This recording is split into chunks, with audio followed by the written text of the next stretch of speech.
Hello, everybody, and welcome to Full Court MACtion, a half hour of the coaches and players who make Mid-American Conference basketball so exciting. Basketball teams spend so much time together during the season, they actually become extended families. This year in the Mid-American Conference, the family dynamic is even stronger.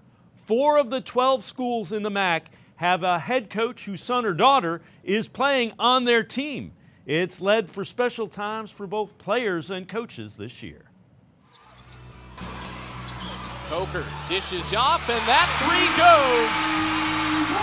Lexi Carlson, the coach's daughter, with her first bucket as a Husky. It's all you know growing up. You know, concession stand food for dinner, late nights, bus trips, missing school. It's a way of life that's super special, especially for coaches' kids. It's the only way you know how.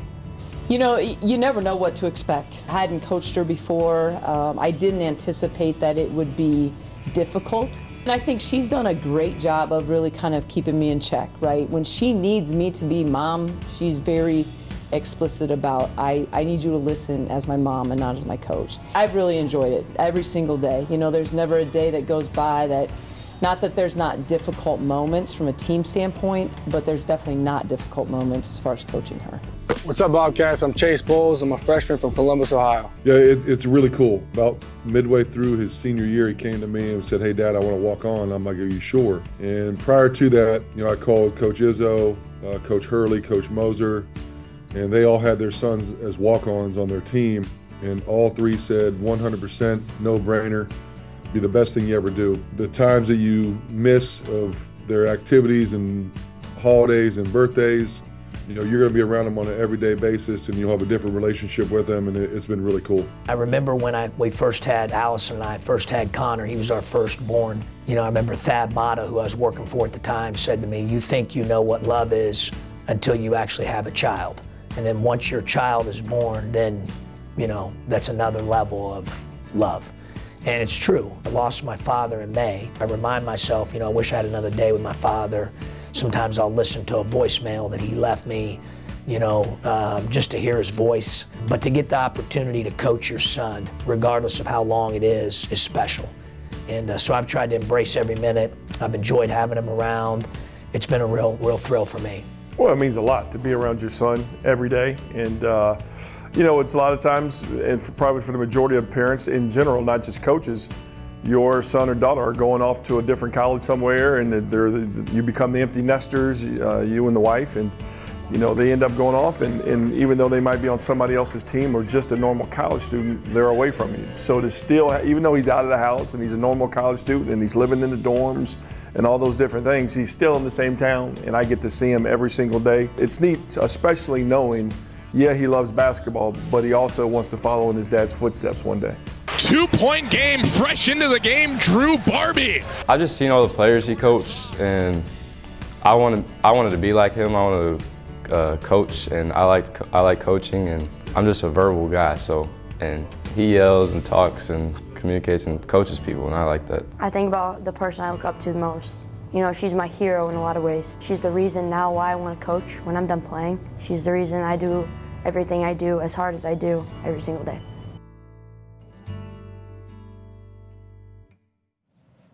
There are currently 23 men's teams that have a player on their father's teams and 8 women's programs that have a parent coaching their daughter.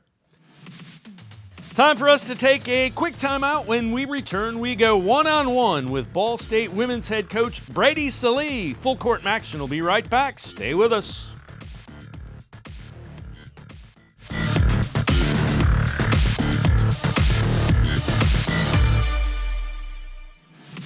We continue to push the tempo on Full Court MACtion. Just 2 games remain in the regular season. Plenty of movement can still be made in the women's standings as we take a look at the road to Cleveland. Ball State has earned at least a share of the regular season championship. Toledo and Buffalo are tied at 12-4. Kent State is 11-5. Miami is 10-6. Bowling Green is also guaranteed a seat in the tournament at 9-7. Let's welcome Brady Salee, head coach of those Ball State Cardinals, to the show. Coach, we just saw clinched a share of the regular season title in the Mid-American Conference.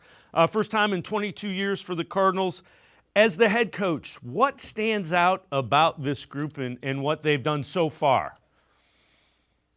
Yeah, clearly we've got some really talented depth. I think back in the summer when we put this group together and we kind of decided what we wanted them to look like, I think my assistants, led by Audrey Spencer, kind of hit the nail on the head with the transfer portal.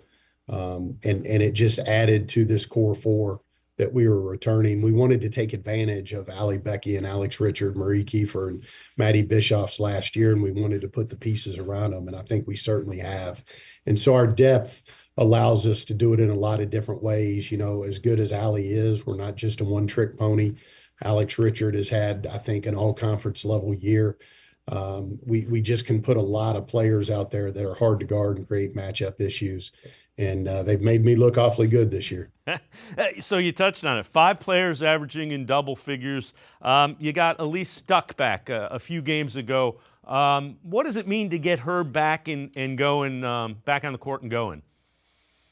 Well, the crazy part about this year, Dave, like we've played 4 games all year with our entire roster available.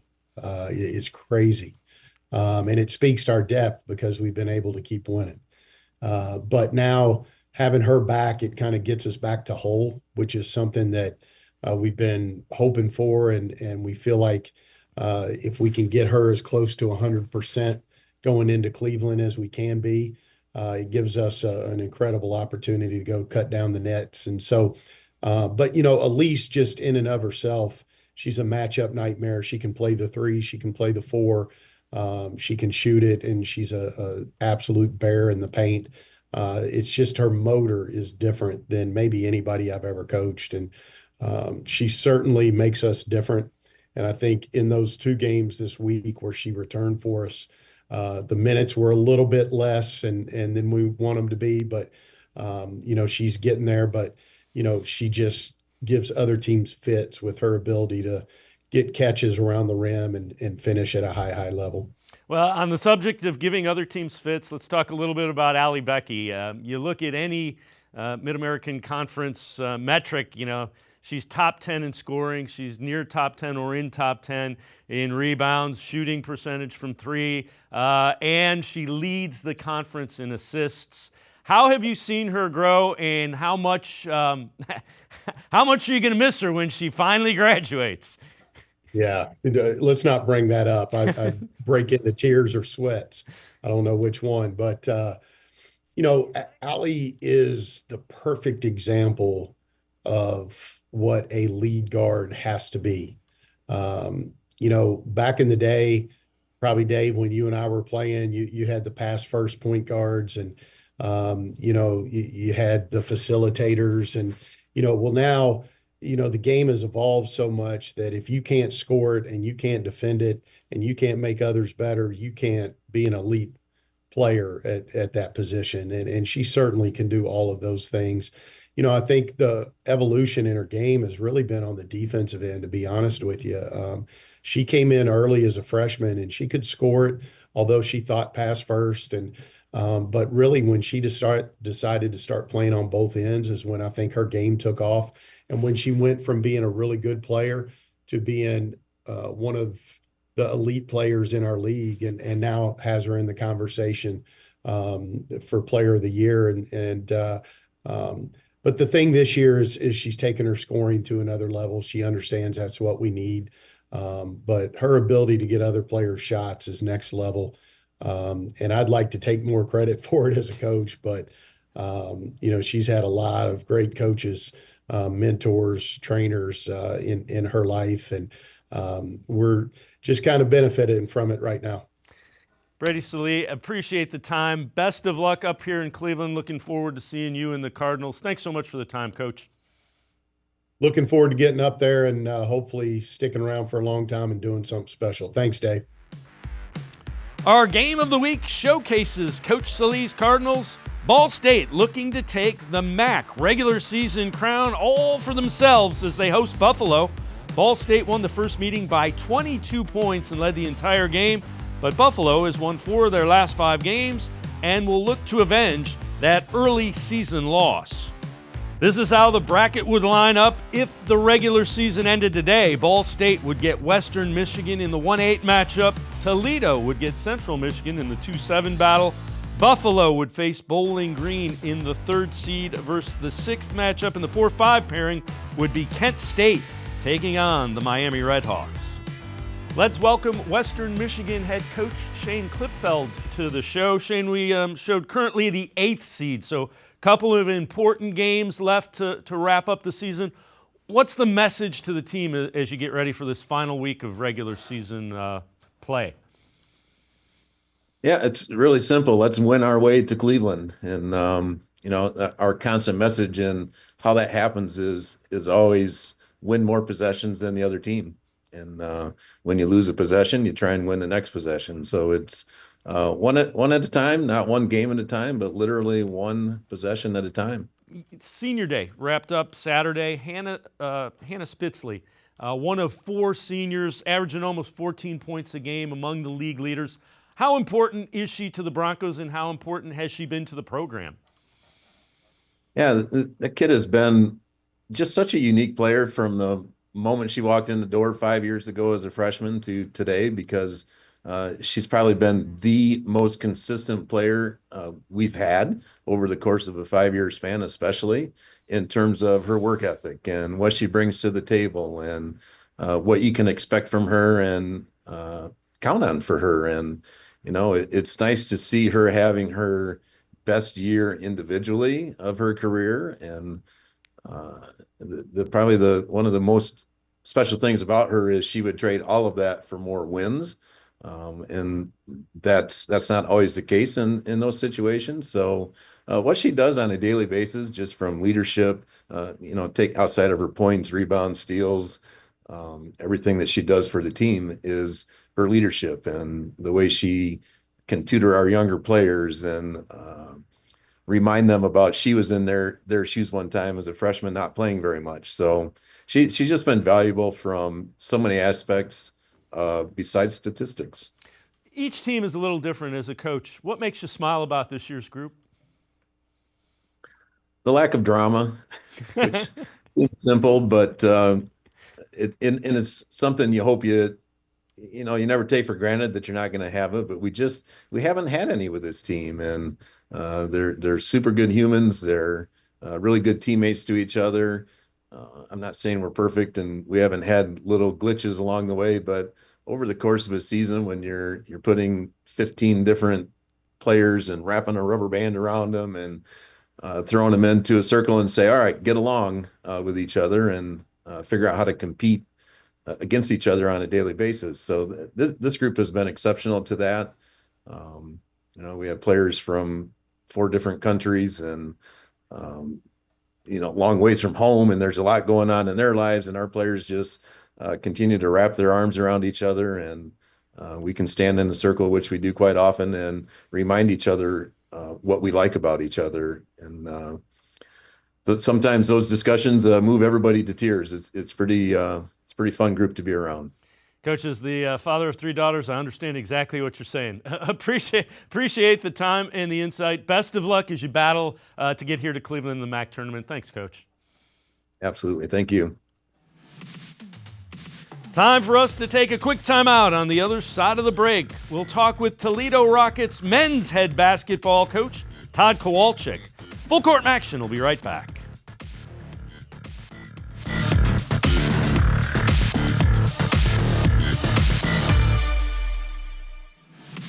We continue to push the pace on Full Court MACtion, turning our attention to the men's side of things. Let's welcome in Todd Kowalczyk, head coach for the Toledo Rockets. Coach, I know you've clinched a spot in Cleveland MAC tournament, currently tied for 4th. A couple of big games. You have Ohio and Akron at home.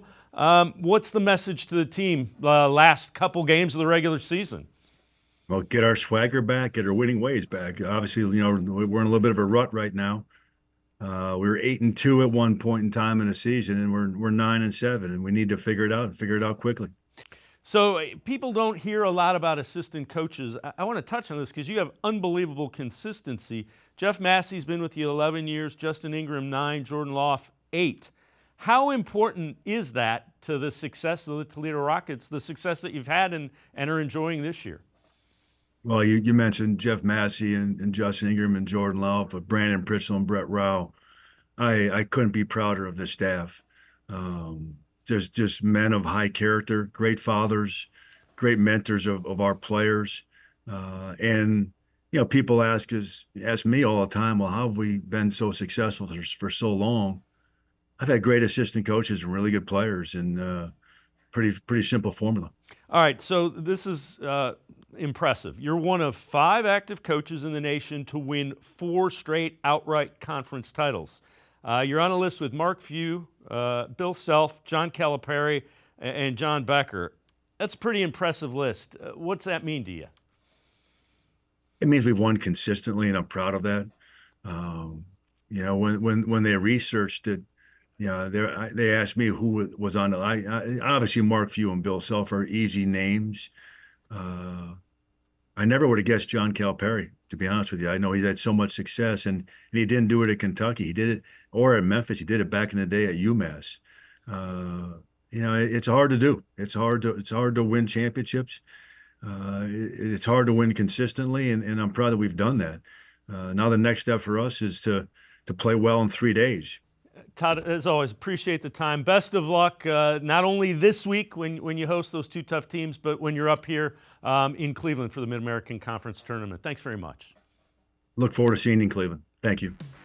With 2 games left in the regular season, here's a look at our Road to Cleveland updated standings.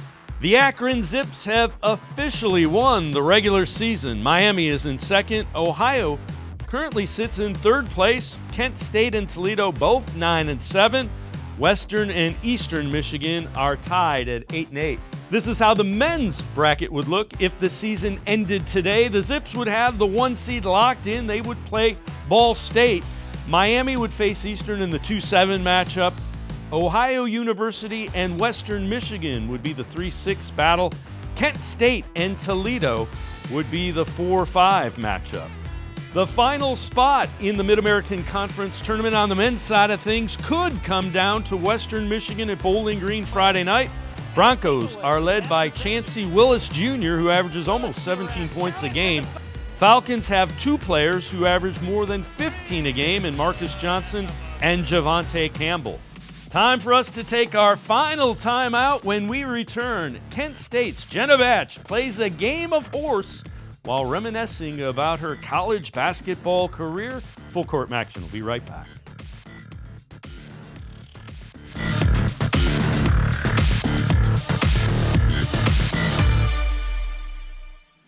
Welcome back to Full Court MACtion. As the regular season comes to an end, seniors get to reflect about their time in college. Kent State senior Jenna Batch took a trip down memory lane through a game of horse with Dane Richardson for this week's Campus Report. Joined by Kent State women's basketball senior wing Jenna Batch. We're going to talk about Jenna's senior season a little bit, the success she's having, and play a little friendly game of horse. Jenna, you ready to go? I'm ready. You're having a ton of success, multiple 20-point performances. What do you think is attributed to most of that success? Yeah, I think I've just gained confidence over my last 4 years here, and I've just gotten more and more comfortable with every game. Now I miss. How satisfying was it for you going into your junior year, knowing that you got that opportunity and you saw that points per game really blossom up into double digits? That was huge for me going into senior year, especially losing Katie. I knew I had to play a lot bigger role this year, so gaining that confidence my junior year was really big. We're gonna bring it back here. HOR. Who was your biggest influence growing up? I know you come from an athletic family. My dad played football at Wisconsin, and my mom played basketball just for a year, but at Wisconsin as well. So she was definitely the basketball side of things. My dad is not too knowledgeable about basketball, so she was definitely my role model with basketball growing up. She was my first ever coach. There's the air ball. There's the air ball. Jenna Batch, leading scorer Good for game. Kent State Women's Hoops. Good game. From the Kent State women to the Kent State men, our tournament time capsule this week highlights the run of the 2017 Cardiac Kids of Kent State. Clear path to the bucket, lost it with 3 seconds. Saved by CMU at the buzzer. They miss it. First, it took overtime for the Golden Flashes to take down Central Michigan at home in the first round of the tourney. Then Kent State had to survive a last-second shot attempt from Buffalo to win by 3 in the quarterfinals. In the semis, it was Jalen Walker delivering the winning bucket in the final seconds to take down the Ohio University Bobcats. It is over! For the championship, Akron was the only team left in Kent State's way. Jalen Walker continued his tournament dominance. But the putback is good by who else? Jalen Walker with 22. He won the MVP, and the Golden Flashes cut down the nets at the end of a heart-pounding 4 games in 6 days. We're almost all out of time on this edition of Full Court MACtion, but before we go, time to take a look at the plays that had us go ooh and ah. It's time for this week's top plays. Team before this 3-game winning streak. We've seen this before where they've struggled as driving baseline is Green. Second time. Down to 5. Great spin from Ekonowitz, who got it squared and put Toledo back on top. Big time shot by Samuel Ekonowitz.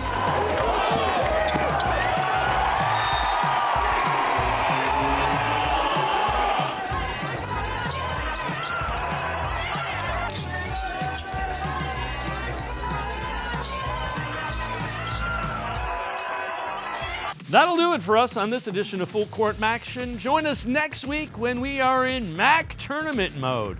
Have a good night, everybody.